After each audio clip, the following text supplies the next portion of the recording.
కెటానిన్. కెటానిన్ ఎప్పటికీ శరీరంలో ఉంది, కానీ మూత్రపిండాలు దానిని శుభ్రం చేయలేవు. ఈ కారణంగా అభివృద్ధి చేయబడిన పరీక్ష దీనిని కేఎఫ్టి అని పిలుస్తారు. దీనిలో కెటానిన్ మరియు యూరియా ఉన్నాయి. అగ్రస్థానంలో. హలో, నా పేరు డాక్టర్ పురు ధావన్. ఈరోజు ఈ వీడియోలో మనం కెటానిన్ అంటే ఏమిటో తెలుసుకోవడానికి ప్రయత్నిస్తాము. దీన్ని ఎక్కడ తయారు చేస్తారు, ఇంకు తయారు చేస్తారు, కెటానిన్ స్థాయిలు ఏమిటి, అది పెరిగినప్పుడు దాని అర్థాలు ఏమిటి, పరీక్షలు అంటే ఏమిటి అనే విషయాలు ఈ వీడియోలో తెలుసుకుందాం. కాబట్టి కెటానిన్తో ప్రారంభిద్దాం. కెటానిన్ అనేది శరీరంలో తయారయ్యే వ్యర్థ పదార్థం. ఇది కండరాల జీవక్రియ సమయంలో మన కండరాలలో తయారయ్యే ప్రోటీన్ వ్యర్థ పదార్థం. ఇది ప్రతి ఒక్కరి శరీరంలో తయారవుతుంది. ఇది నా శరీరంలో తయారైంది, మీ శరీరంలో తయారైంది, ఇది ప్రతి ఒక్కరి శరీరంలో తయారైంది మరియు ఇది ఇక్కడ తయారవుతుంది. అదే మొత్తం. ఇప్పుడు ఇది మన శరీరంలో తయారైనప్పుడు మన మూత్రపిండాలు రోజుకు 24 గంటలు పనిచేస్తాయి. మన మూత్రపిండాలు రోజుకు 24 గంటలు పనిచేసినప్పుడు అవి కొద్దిగా పనిచేస్తాయి మరియు వ్యర్థాలు కెటానిన్, యూరియా, యాసిడ్ అన్ని ఎలక్ట్రోలైట్స్ బయటకు వెళ్లి శరీరంలో సమతుల్యతను కాపాడతాయి. ఇప్పుడు ఒకరి మూత్రపిండాలు దెబ్బతినడం ప్రారంభించినప్పుడు మూత్రపిండాలు ఈ పని చేయగల సామర్థ్యం, వ్యర్థాలను ప్రాసెస్ చేసే సామర్థ్యం తగ్గడం ప్రారంభమవుతుంది. కాబట్టి శరీరంలో ఇంకా ఎక్కువ కెటానిన్ ఉంది, కానీ మూత్రపిండాలు దానిని శుభ్రం చేయలేవు, దాన్ని బయటకు తీయలేకపోతున్నారు. ఈ కారణంగా ఒకరి మూత్రపిండాలు దెబ్బతినడం ప్రారంభించినప్పుడు కెటానిన్ విలువ ప్రారంభమవుతుంది. ఇప్పుడు శరీరంలో కెటానిన్, యూరియా మాత్రమే ఉన్నాయా అనే ప్రశ్న ఉత్పన్నమవుతోంది.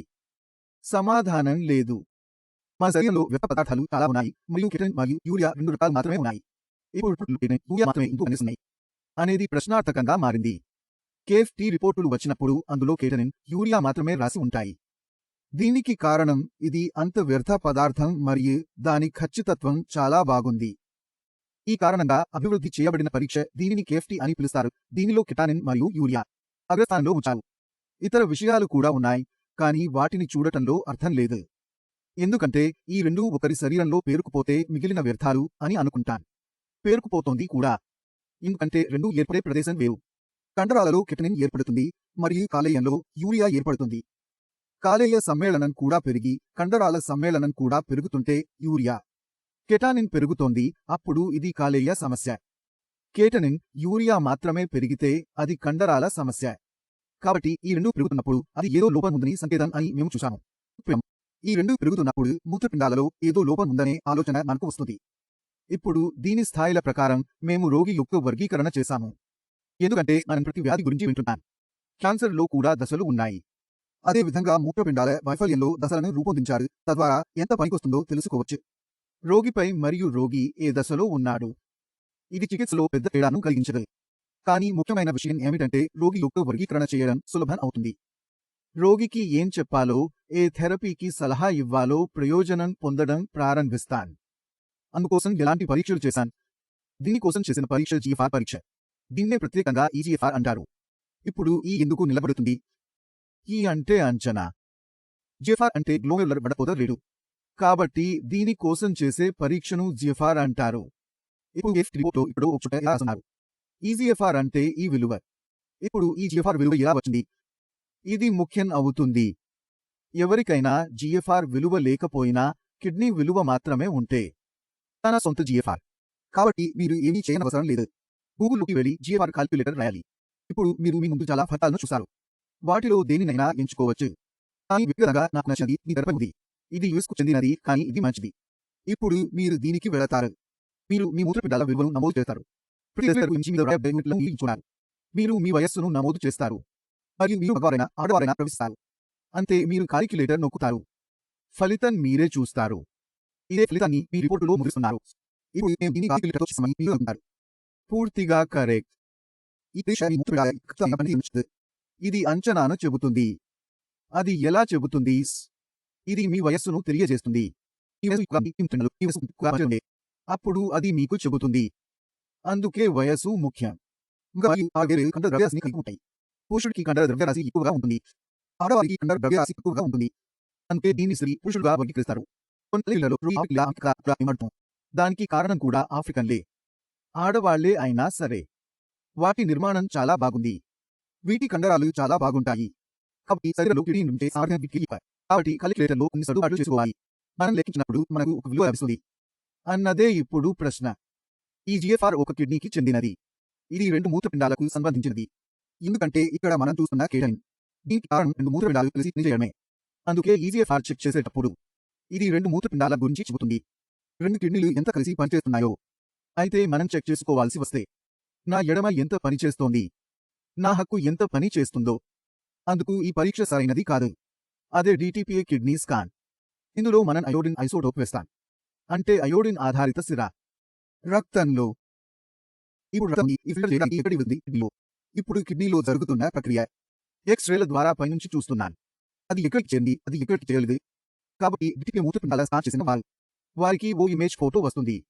అందులో చిన్న చిన్న మూత్రపిండాలు చుక్కలు కనిపిస్తాయి. ఈ చుక్కలు సిరా పైనుంచి యంత్రం నుంచి చూస్తున్నాను. కాబట్టి మూత్రపిండాల ప్రక్రియ ఎంతకాలం జరిగింది, ఎడమ మూత్రపిండాల ప్రక్రియ ఎంత జరిగింది, సాయ మూత్రపిండాల ప్రక్రియ ఎంతవరకు జరిగింది, అది మనం చూస్తున్నాం. ఆ తర్వాత దాని ప్రకారం నివేదిక తయారు చేస్తారు. కుడి కిడ్నీ బాగా పనిచేస్తోందని 90% పనిచేసింది. ఎడమ కిడ్నీ ఎలా పనిచేసింది? 10% పనిచేసింది. ఈ విషయం ఎలా తెలిసింది? ఎందుకంటే దాని ద్వారా 10% సిరాను ప్రాసెస్ చేయడం మనం చూసాం. మరియు 90% సిరాను మరొకరు ప్రాసెస్ చేశారు. కాబట్టి మేము ఎడమ మరియు కుడి యొక్క ఎనర్జీ ఫండ్ పొందాము. మన కిడ్నీ ఎంత వేగంతో పనిచేస్తుందో అది కూడా దీన్ని బట్టి తెలుస్తుంది. అంటే నేను ఎవరి రక్తంలోనైనా సిరా వేస్తే ఆ మూత్రం శరీరం నుంచి బయటకు వచ్చింది. దానికి వేగం ఉంటుందా? సిరా శరీరంలో ఎక్కువసేపు ఉంటే అంటే ప్రాసెసింగ్ నెమ్మదిగా ఉంటుంది. ప్రాసెసింగ్ నెమ్మదిగా ఉంటే ఆ తర్వాత మాకు తెలిసింది శరీరం నుంచి సిరా త్వరగా బయటకు వస్తే అప్పుడు కిడ్నీ బాగా పనిచేస్తుంది. సమయం తీసుకుంటే మనకు తెలుస్తుంది కిడ్నీ ఎంత వేగంగా పనిచేస్తుందో. సో ఇప్పుడు మీరు ఈ 2 విషయాలు తెలుసుకోవాలి. ఈ జిఎఫ్ఆర్ మరియు డిటిపిఏ మూత్రపిండ స్కాన్ గురించి. జిఎఫ్ఆర్ విలువ గురించి అనే ప్రశ్న ఇప్పుడు ఉత్పన్నమవుతోంది. లక్షణాలు ఎందుకు వస్తున్నాయి? లక్షణాలకు అనేక కారణాలు ఉన్నాయి. కిడ్నీ ఫెయిల్యూర్ రోగి శరీరంలోకి రావాలి. క్రియేటినిన్ మాత్రమే కాదు. క్రియేటినిన్ ఎటువంటి లక్షణాలను కలిగించదు. క్రియేటినిన్ ఎక్కువగా పెరిగితే అప్పుడు అది కొన్ని లక్షణాలను ఇస్తుంది. చర్మంలో దురద వంటిది, కండరాల తిమ్మిరి. ఎందుకంటే వ్యర్థ పదార్థాలు ఏర్పడుతున్నాయి, కానీ అది బయటకు రావడం లేదు. కాబట్టి తిమ్మిరి ప్రారంభమవుతుంది. కాబట్టి ఈ 3 లక్షణాలతో పాటు మరేదైనా లక్షణం రావచ్చు. కానీ కిడ్నీ పనిచేయనప్పుడు అప్పుడు అనేక ఇతర లక్షణాలు కనిపిస్తాయి. అది కూడా ఆగిపోతుంది. దానివల్ల మనకు ఎక్కువ లక్షణాలు కనిపిస్తాయి. రక్తస్రావం లాంటిది. ఇప్పుడు రక్తస్రావానికి కిడ్నీకి సంబంధం ఏమిటి? మాకు పుస్తకాల్లో బోధించలేదు. రక్తాన్ని తయారు చేయడంలో మూత్రపిండాల పాత్ర ఉందని. కానీ మెడికల్ కాలేజీకి వెళ్ళినప్పుడు అప్పుడు కిడ్నీ ఒక హార్మోన్ను తయారు చేస్తుందని చెప్తారు. దీనిని ఎరిథ్రోపోయిటిన్ అంటారు. మనం తినే ఆహారం B12, iron, folic acids, protein వీరంతా కలిసి ఈ హార్మోన్ పనిచేస్తుందా? ఇప్పుడు కిడ్నీ బాధపడుతోంది. మూత్రపిండాలకు ఎరిథ్రోపోయిటిన్ తయారు చేశాయి. ఫలితం ఏమిటి? శరీరంలో అన్నీ ఉంటాయి, కానీ అది హిమోగ్లోబిన్ను తయారు చేయలేకపోతుంది. ఇప్పుడు శరీరంలో హిమోగ్లోబిన్ తగ్గడం మొదలైంది. ఇప్పుడు హిమోగ్లోబిన్ వల్ల లక్షణాలు వస్తాయి. శ్వాస ఆడకపోవడం, ఆందోళన, అధిక నిద్ర వంటి. లేదా అసలు నిద్ర లేదు. మూత్రంలో ప్రోటీన్ లీకేజీ ఉంటే మనం ప్రోటీన్ తీసుకోవడం లేదు. ఎవరో మాకు ఆహారంలో చెప్పారు, మీరు కొవ్వు మరియు ప్రోటీన్ తింటారు. ప్రోటీన్స్ ఎక్కువగా తింటే అప్పుడు మూత్రం నుంచి ప్రోటీన్ బయటకు వస్తుంది. మీ శరీరంలో ప్రోటీన్ లోపం ఉంటుంది. ఈ కారణంగా ప్రోటీన్ లోపం లక్షణాలు మీ శరీరంలో వస్తాయి. లక్షణాలు ఎలా వస్తాయి? ఎందుకంటే శరీరంలో ప్రోటీన్ లోపం ఉంటుంది. కొలెస్ట్రాల్ పరిమాణం పెరుగుతుంది. హిమోగ్లోబిన్ పరిమాణం తగ్గుతుంది. రక్తంలో ప్రోటీన్ తగ్గితే అప్పుడు రక్తం యొక్క మందం, రక్తంలో స్నిగ్ధత తగ్గుతుంది మరియు రక్తం పాదాలను నింపడం ప్రారంభిస్తుంది. ద్రవం పేరుకుపోవడాన్ని మీరు చూస్తారు. మీరు పెడల్ ఎడమాన చూస్తారు. ఆ ఎత్తగానే ఆధార్ నుంచి నీరు బయటకు వస్తుంది మరియు మీరు ఊపిరి ఆడకపోవడాన్ని అనుభవిస్తారు. మరి ఈ లక్షణం ఎలా వచ్చింది? ఇవన్నీ ఉండాల్సిన అవసరం లేదు. క్రియేటినిన్ స్థాయి 12 మరియు 20కు చేరుకుంటుంది. కానీ ప్రతి రోగిలోనూ లక్షణాలు కనిపించవు. కానీ కిడ్నీ చెడిపోతోంది. మీరు తినే దానిపై అనేక అంశాలు ఆధారపడి ఉండాలి. మీరు ఏ మందు తీసుకుంటున్నారు? మిమ్మల్ని ఎవరు చూసుకుంటున్నారు? మీరు ఏ సలహాను పాటిస్తున్నారు? ఇది మీ శరీరంలో ఎట్లా ఉండాలని దానిపై ఆధారపడి ఉంటుంది. ఈ లక్షణం గురించి మరింత తెలుసుకోవాలనుకుంటే ఈ వీడియో చివర్లో ఇస్తాను. పూర్తి వీడియో చూడండి. మీ కుటుంబ సభ్యుల్లో ఎవరికైనా ఈ లక్షణం ఉంటే అప్పుడు మీరు మూల్యాంకనం చేయగలరు. దీనికి కారణం ఏంటంటే కాబట్టి మీరు పూర్తిగా అర్థం చేసుకున్నారని నేను ఆశిస్తున్నాను. క్రియేటినిన్ ఎక్కడ మరియు ఎందుకు ఏర్పడుతుంది? మనం ఇలా చూడగలం మరియు అర్థం చేసుకోవచ్చు. శరీరంలో ఏం జరుగుతోందో. మనసులో ఏవైనా సందేహాలుంటే నేను అందుబాటులో ఉన్నాను. నా డాక్టర్ బృందం అందుబాటులో ఉంది. మీరు వారితో మాట్లాడవచ్చు. మీ క్రియేటినిన్ ఎలా తగ్గించాలో కూడా మీరు తెలుసుకోవచ్చు. దీంతో నేను మీతో కలిసి ముందుకు వెళ్ళాలనుకుంటున్నాను. తర్వాతి వీడియోలో కలుద్దాం. నమస్కారం.